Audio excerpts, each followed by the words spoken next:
श्री सुधांशु त्रिवेदी। माननीय सभापति महोदय, 15 मिनट्स।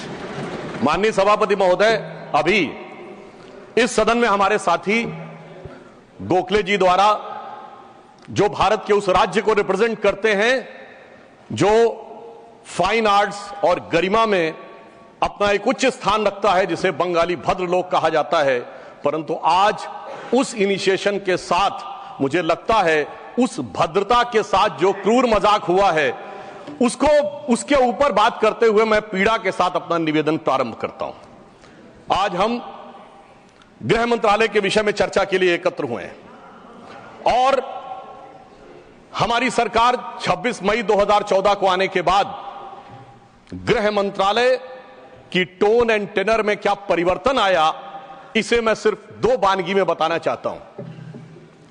26 मई 2014 के बाद आप सबको ध्यान होगा, उससे पहले बीएसएफ जो कि गृह मंत्रालय के अंडर में आता है, पहले उधर से बहुत फायरिंग हुआ करती थी।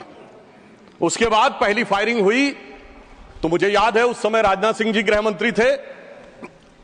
यहां पे खबर आया कि साहब वहां से कहा जाता था फायरिंग हो तो सिर्फ व्हाइट फ्लैग दिखाना है। आपको पता है कि उस समय गृह मंत्रालय से संदेश गया बीएसएफ के डीजी को कि अब ये मोदी की सरकार है, अब व्हाइट फ्लैग नहीं दिखाया जाएगा, फायरिंग के ऊपर 4 गुना फायरिंग का जवाब दिया जाएगा। और आप सबने देखा होगा पिछले 10 सालों में सीमा पर फायरिंग में शांति आ गई है। दूसरा उदाहरण देना चाहता हूं, जब हमारी सरकार आई 26 मई 2014 को, उस समय अभी आईबी का उल्लेख हुआ जो गृह मंत्रालय में आती है, इंटेलिजेंस ब्यूरो, उसके चीफ श्री आसिफ इब्राहिम थे जो कांग्रेस पार्टी के शासनकाल में आईबी चीफ बने थे। वैसे तो हम किसी भी अफसर को धर्म जाति के आधार पर नहीं देखते, पर उस समय इस बात का प्रचार किया गया था कि देखिए एक मुस्लिम अधिकारी को आईबी का चीफ बनाया गया। परंतु आज तक का भारत का इतिहास है, जब कोई सरकार बदलती है तो आईबी चीफ 1 महीने से ज्यादा नहीं रहता है। परंतु श्री नरेंद्र मोदी जी की सरकार में श्री आसिफ इब्राहिम का 8 महीने का कार्यकाल था और उन्होंने उसे 8 महीने का कार्यकाल पूरा किया। याद रखना चाहिए कि मोदी जी के कार्यकाल का पहला आईबी चीफ मुस्लिम समाज से था। यह दर्शाता है कि हम समाज के वर्गों को डर पैदा करके साथ में नहीं लेना चाहते, विश्वास पैदा करके साथ में लेना चाहते हैं। आज हमारे गृह मंत्री आदरणीय अमित शाह जी गुजरात का प्रतिनिधित्व करते हैं, प्रधानमंत्री जी उत्तर प्रदेश से प्रतिनिधित्व करते हैं। सभापति जी, यह संयोग भारत के इतिहास में 3 बार बना है। पहली बार जब सरदार पटेल गुजरात से थे और पंडित नेहरू उत्तर प्रदेश से थे तो स्वतंत्रता का काल था। दूसरी बार लाल कृष्ण आडवाणी जी गृह मंत्री थे और अटल बिहारी वाजपेयी जी उत्तर प्रदेश से थे, तब भारत ने 21वीं सदी में प्रवेश किया था। आज जब अमित शाह जी गुजरात से हैं और मोदी जी यूपी से हैं, तो भारत ने अमृत काल में प्रवेश किया है। अर्थात मैं कह सकता हूं काल के कपाल पर, भारत के भाल पर कुछ तो नया होने वाला है और कुछ ना कुछ तो नया हुआ है, उसे आज समझने की जरूरत। अब मैं बताना चाहता हूं कि गृह मंत्रालय ने इस दरमियान किस किस प्रकार से कार्य किए। मैं 3 प्रकार के कार्य बताना चाहता हूं। एक, वो कार्य जो पिछली सरकारें भी कर रही थी वो हमने करके दिखाया। दूसरा, वो कार्य जो पिछली सरकारें कर ही नहीं सकती थी, सोच नहीं पाई, वो करके दिखाया। और तीसरे वो कार्य हैं जिसपे पिछली सरकारों ने एड़ी चोटी का जोर लगा दिया कि नहीं हो सकते, वो भी करके दिखाया। पहली श्रेणी में वो कार्य हैं, यानी मैं मानता हूं दूसरी सरकारों ने भी प्रयास किया होगा कि आतंकवाद की घटनाएं कम हो और अपराध की घटनाएं कम हो। तो मैं बताना चाहता हूं आतंकवाद की जो कुल घटनाएं जून 2004 से 14 के बीच में 7214 थी, जो 14 से 2024 के बीच में 2240 है, 69% की कमी आई है। कुल मृत्यु जो नागरिकों की और सिक्योरिटी फोर्सेस की होती थी उसमें 68% की कमी आई है। नागरिकों की जो मृत्यु होती थी उसमें 81% की कमी आई है। सिक्योरिटी कोर्सेस में जो फोर्सेस की जो मृत्यु होती थी उसमें 46% की कमी आई है। और मैं एक महत्वपूर्ण बात बताना चाहता हूं, स्टोन पेल्टिंग के इंसिडेंसेस 2010 में 2654 थे, अब 0 हैं।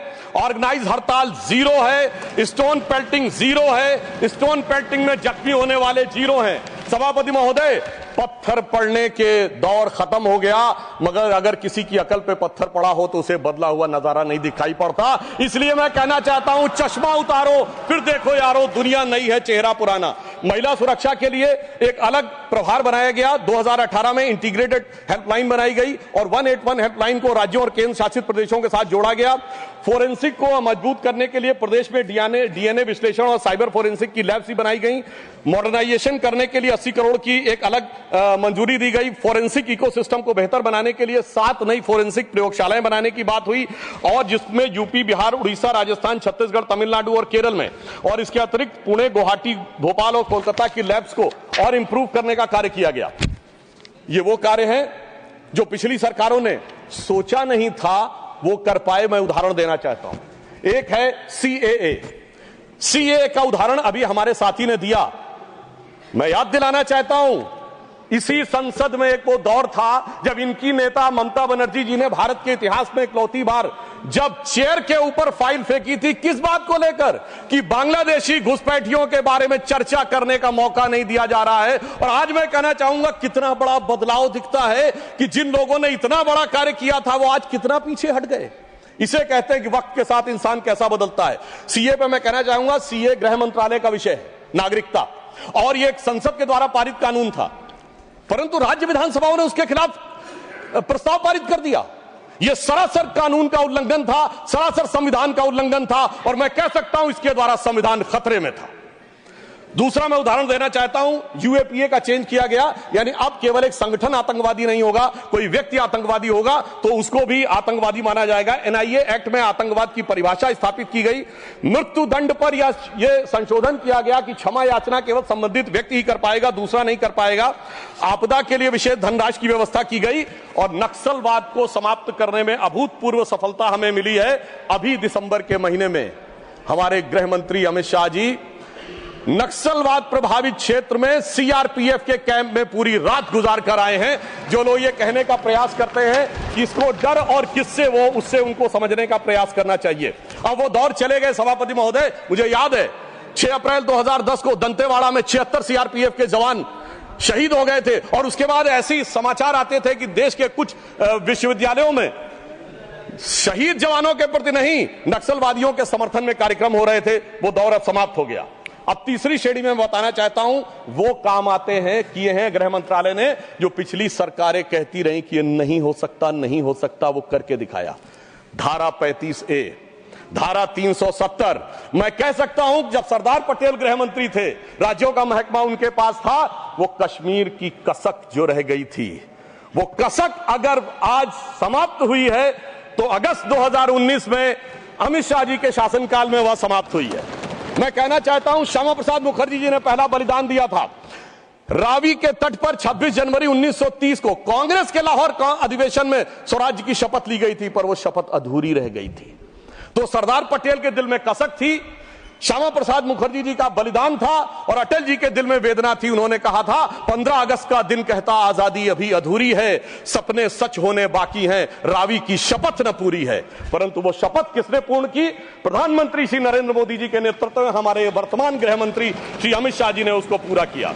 और इसी के साथ मैं एक पंक्ति में कहना चाहूंगा, इतना बड़ा परिवर्तन भारत के इतिहास में आया कि अपनी सरकार की तरफ से और प्रधानमंत्री जी की तरफ से कि दर्द की रात गई, गम के जमाने भी गए, और मोदी जी के हिम्मत से कई दाग पुराने भी गए। इसके अलावा जो कश्मीर में बड़ा परिवर्तन आया, मैं एक उदाहरण बताना चाहता हूं। अभी हमारे साथी ने डर का उल्लेख किया, तो मैं बताना चाहता हूं 10 सितंबर 2024 को भारत के पूर्व गृह मंत्री सुशील कुमार शिंदे जी का बयान था कि मैं गृह मंत्री के रूप में जाता था तो डल लेक में मैं गृह मंत्री के रूप में होता था, और डर के मारे उनकी क्या हालत होती थी, वह शब्द संसदीय नहीं है। तो मैं अपनी स्वरचित पंक्ति में कहना चाहूंगा, हमारे साथी सब समझ जाएंगे कि लहूलुहान थी घाटी और झेलम डरी हुई थी, खामोशियां रातों की दिन में भरी हुई थी, और दहशत का था वो आलम कि डल लेक घूमने में गृह मंत्री के पग के नीचे धरती फटी हुई थी। और आप समझिए आज हमारी स्थिति यह है कि हमारे गृह मंत्री वो हैं जिनको देखकर आतंकवादियों की छाती फटने लगती है, और आतंकवाद के समर्थन करने वालों के छाती में दर्द होने लगता है। सभापति जी, मैं कहना चाहता हूं, उनकी सरकार और हमारी सरकार में यह अंतर था जो भारत की परंपरा में है। उन्होंने बहुत दिन नाग पंचमी की, नागों को दूध पिलाया, हमने जन्मेजय का नाग यज्ञ करके दिखाया जिसमें सारे नाग आकर समाहित हो गए। तो मैं एक पंक्ति में कहना चाहूंगा, कश्मीर घाटी को लहूलुहान करने वालों सुनो, एक भी शहीद हुआ जवान नहीं भूले हैं और दूध भी पिलाते हैं परंपरा हमारी मित्र, किंतु नाग यज्ञ का विधान नहीं भूले। और मैं ये कहना चाहता हूं, दूसरा उदाहरण, एक सिर्फ दूसरा उदाहरण, हमारे कांग्रेस के युवा नेता जिन्होंने तथाकथित भारत यात्रा निकाली, उसी कश्मीर कहते हैं कि हालात नहीं बदले। इस पूरे देश ने वो दृश्य देखा जब भैया और बहन दोनों सुरक्षित वातावरण में मधुर मनोभावों के साथ बर्फ के गोले के साथ खेलते नजर आ रहे थे। और ये वही कश्मीर था जहां उनके गृह मंत्री के पैर के नीचे धरती फटी जा रही थी। इतना बड़ा बदलाव भी दिखाई नहीं पड़ता। मैं पूछना चाहता हूं मेरे भाई कि अगर आप ये कहना चाहते हैं वही कश्मीर था जहां ऐसा इसके झंडे दिखाई पड़ते थे, जहां पाकिस्तान जिंदाबाद के नारे दिखाई पड़ते थे, वहां पर अगर आरजी और पीजी दोनों एक साथ सुरक्षित थे, एसजी भी खुश रही होंगी, मुझे लगता है जीजा जी को भी खुशी का एहसास होना चाहिए। मैंने किसी का नाम नहीं लिया है। और इसके लिए गृह मंत्री जी को साधुवाद देना चाहिए कि कश्मीर में इतना बड़ा बदलाव देखने को मिला है, कम से कम इतना तो करना चाहिए। और मैं अपने साथियों से कहना चाहूंगा जो उनके नेता बोलते हैं डरो मत, हकीकत का सामना करो कि कितना बदलाव आया है, इसको स्वीकार करो, डरो मत। डरने का काम देश के विरोधियों के लिए छोड़ दो हमारी सरकार ने। इसके अलावा हमारी सरकार के समय में इंडियन पैनल कोड को भारतीय न्याय संहिता के रूप में जो बदलाव किया गया वो एक महत्वपूर्ण बात है। परंतु मैं सभापति महोदय यह भी बताना चाहूंगा कि जब भी किसी चीज की तुलना हो तो तुलनात्मक होनी चाहिए। जब हमारी सरकार आई और गृह मंत्रालय का दौर आया तो उस जमाने में क्या अंतर था सिक्योरिटी में और आज क्या बड़ा अंतर है। राष्ट्रीय सुरक्षा सबसे प्रमुख दायित्व है, जैसा कि हमारे साथी ने कहा, लॉ एंड ऑर्डर तो स्टेट का सब्जेक्ट है, पर राष्ट्रीय सुरक्षा गृह मंत्रालय की बात मैं पूछना चाहता हूं। हमारी सरकार आने से पहले दिल्ली में धमाके नहीं होते थे क्या? मुंबई में नहीं होते थे? चंडीगढ़, गुवाहाटी, लखनऊ, फैजाबाद, जयपुर, नागपुर, हैदराबाद, कौन सा ऐसा शहर का जहां धमाके नहीं होते थे? चलती ट्रेन में धमाके, चलते बस में धमाके, लोकल ट्रेन में धमाके, और लिखा रहता था बस अड्डे पे धमाका, रेलवे स्टेशन पे धमाका, लिखा रहता था छूना नहीं धमाका हो जाएगा। मगर इसके बावजूद आज वो केवल दक्षिण कश्मीर के 4 जिलों तक सीमित हो गया है। इसके बावजूद इतना बदला हुआ नजारा नजर नहीं आता है। यह दर्शाता है कि कितना पूर्वाग्रह की दृष्टि है। और यह भी मैं बताना चाहता हूं, इस सरकार, पिछली सरकार के शासनकाल में जांच के अंदर किस प्रकार का कार्य हुआ, मैं 2 चीजों का उदाहरण देना चाहता हूं। समझौता एक्सप्रेस केस दुनिया के इतिहास का इकलौता केस होगा कि पहले वहां सरकार जांच कर रही थी कि पाकिस्तान ने कराया, अचानक यू टर्न ले लिया और तथाकथित हिंदू आतंकवाद पे आ गए। किस आधार के ऊपर? आरोपी के रूप में असीमानंद जी का जेल में इंटरव्यू। मैं पूछना चाहता हूं जेल में इंटरव्यू कैसे हुआ? बजाय इंटरव्यू लेने वाले पे कार्रवाई होने के पुलिस के सामने दिया गया बयान एडमिसिबल नहीं होता है और इंटरव्यू के आधार के ऊपर चेंज कर दिया। जबकि डेविड कोलमैन हेडली की तीसरी पत्नी फौजिया का अमेरिका में दिया इंटरव्यू है जिसमें सीधे सीधे उसने कहा कि यह पाकिस्तान का इन्वॉल्वमेंट था। दूसरा उदाहरण देना चाहता हूं, इशरत जहां केस। यह दुनिया के इतिहास में इन्वेस्टिगेटिव एजेंसी में एक अद्भुत उदाहरण होगा कि पहले भारत की आईबी और सीबीआई दोनों कह रही थी कि इशरत जहां आतंकवादी है, फिर अचानक सीबीआई ने स्टैंड चेंज कर दिया और कहा वो आतंकवादी नहीं है। मगर सभापति महोदय, आईबी चीफ कहते रहे कि वो आतंकवादी है। यानी ऐसा विचित्र उदाहरण था कि एक ही सरकार की 2 एजेंसी एक दूसरे के खिलाफ बोल रही थी। और जब हमारी सरकार आई और वो हलफनामा बदलने का आधार पूछा गया तो सभापति महोदय फाइल गायब थी। यह दर्शाता है कि सिक्योरिटी का किस प्रकार से मजाक उड़ाया गया। 26/11 का हमला हाफिज सईद ने कराया, यह इनकी सरकार मानती थी, मगर हमारे कई सम्मानित नेता उस तरफ बैठे जो कहते थे आरएसएस ने कराया। सिक्योरिटी का जिस प्रकार का मजाक इनकी सरकार में उड़ाया गया है, यह दर्शाता है कि वो सिक्योरिटी किस प्रकार की थी। मुझे समझ में नहीं आ रहा था कि वो लोग जो अपने जमाने में क्या कहते थे कि इशरत जहां बेटी है, याकूब मेनन की जुडिशियल किलिंग हुई है, अफजल हालात का मारा है, जाकिर नायक शांति का मसीहा है, ओसामा जी हैं, हाफिज साहब हैं, इस हालात के बाद क्या होना था? मैं पूछना चाहता हूं, ये डर के बोल रहे थे या प्रेम से बोल रहे थे? या आपकी मोहब्बत की दुकान के सरमाएदार थे या मोहब्बत की दुकान के खरीदार थे? और मैं सिर्फ अब 2 स्टेटमेंट कोट करना चाहूंगा उस सरकार की हालत के लिए।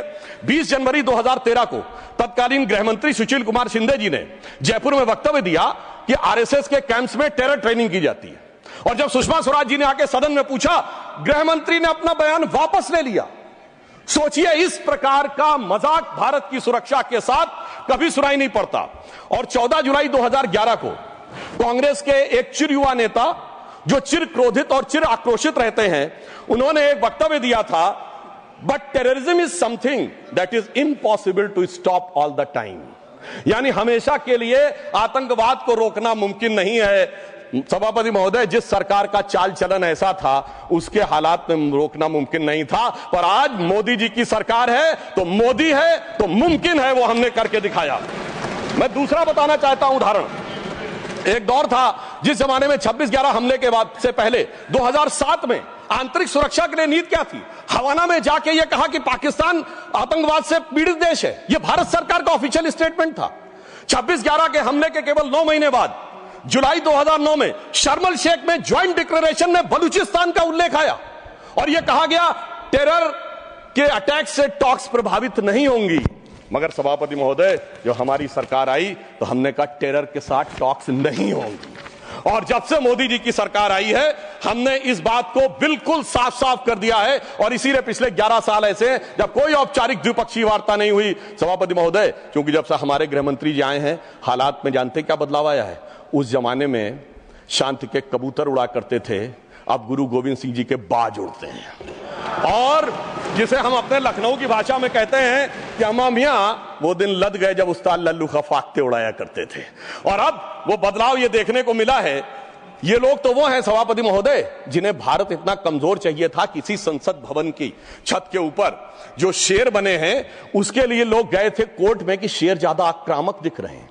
यानी इन्हें शेर बिल्ली जैसे चाहिए थे, बिल्ली जैसे नहीं भीगी बिल्ली जैसे चाहिए थे। परंतु शायद ये भूल गए कि हमारे प्रधानमंत्री जी और गृह मंत्री जी गुरु गोविंद सिंह जी से भी प्रेरणा लेते हैं, शिवाजी महाराज से भी प्रेरणा लेते हैं, महाराणा प्रताप से भी प्रेरणा लेते हैं। और उनकी तरफ से हमारी नीति के लिए कहना चाहूंगा कि मन में है धैर्य और तन में प्रचंड शौर्य, बन चंद्रगुप्त मौर्य प्रलय मचाएंगे। और महाराणा और शिवा की संतति कहाते हम शीश कट जाए भले झुकने ना पाएंगे। और बार बार छेड़िए ना भारत स्वाभिमान को, अन्यथा बाद में बहुत पछताएंगे। सौगंध मां भवानी की उठेगी ललकार जब आपके घरों पे चील कौवे मंडराएंगे। और ये आपने देखा, ये बालाकोट में भी दिखा, ये सर्जिकल स्ट्राइक में भी दिखा। और तब हमारे विरोधी क्या कहते थे? आदमी मरे थे कि कौवे मरे थे, पेड़ गिरी थी कि बिल्डिंग गिरी थी। इस प्रकार के मजाकिया बात करने वाले लोगों को मैं बताना चाहता हूं कि भारत की व्यवस्था, अभी एक विषय का उल्लेख आया हमारे साथी ने, मैं एक बात पूछना चाहता हूं। वोटर डुप्लीकेशन की बात हमारे विरोधी उठाते हैं। मैं कहना चाहता हूं अगर वोटर डुप्लीकेशन की बात करना चाहते हो तो पहले सिटीजनशिप डुप्लीकेशन तो क्लियर कर लीजिए। क्यों नहीं एनआरसी के लिए हां बोल देते हैं, उसके बाद यह मुद्दा ही खत्म हो जाएगा। भाई जब आप कह रहे हैं कि वोटर्स को लेकर आपके मन में संदेह है तो एक बार एनआरसी करवा दीजिए, दूध का दूध पानी का पानी। मगर सभापति महोदय, एनआरसी क्यों नहीं करानी है? उसका कारण यह है कि पिछले चुनाव में सबसे बड़ी जीत कहां पे हुई है? असम की धुबरी सीट पे कांग्रेस के नेता रकीबुल हसन 10,25,000 से जीते हैं। और असम के जो हमारे साथी यहां बैठे होंगे, धुबरी को मिनी बांग्लादेश कहा जाता है। तो इसलिए एनआरसी नहीं करानी है, मगर डुप्लीकेशन का मुद्दा उठाना है। मैं पूछना चाहता हूं जो लोग इस विषय को उठाना चाहते हैं। सर मैंने तो बोला ही नहीं, मैंने तो सिर्फ ये तारीफ की वो जीते हैं। I have just put up the facts and nothing personal. I have said he has got the biggest. Sir हमने तो सिर्फ एक डाटा बताया है। Sudhanshu ji, take your seat. Honourable members, एक second, 1 second. Honorable members, my very extensive ruling is there that this House, the Council of States, is well within its rights to discuss conduct of any person, including member of that House. Not, I will look into it. Look here. 1 second. 1 second. Honorable HM. मान्यवर, मैं बड़े ध्यान से माननीय सदस्य का भाषण सुन रहा था। इन्होंने कोई टिप्पणी माननीय सदन के दूसरे सदन के सदस्य के लिए नहीं की। इनका जीत का मार्जिन बताया, वो रिकॉर्ड का हिस्सा है मान्यवर, भारत के चुनाव आयोग के रिकॉर्ड का हिस्सा है। और इसमें अगर थोड़ा ऊपर नीचे होता होगा 2-5 हजार तो कल भाई लेटर देकर सुधार देना सुधांशु। नहीं, एक सेकंड, माननीय सदस्यगण, इसी सदन में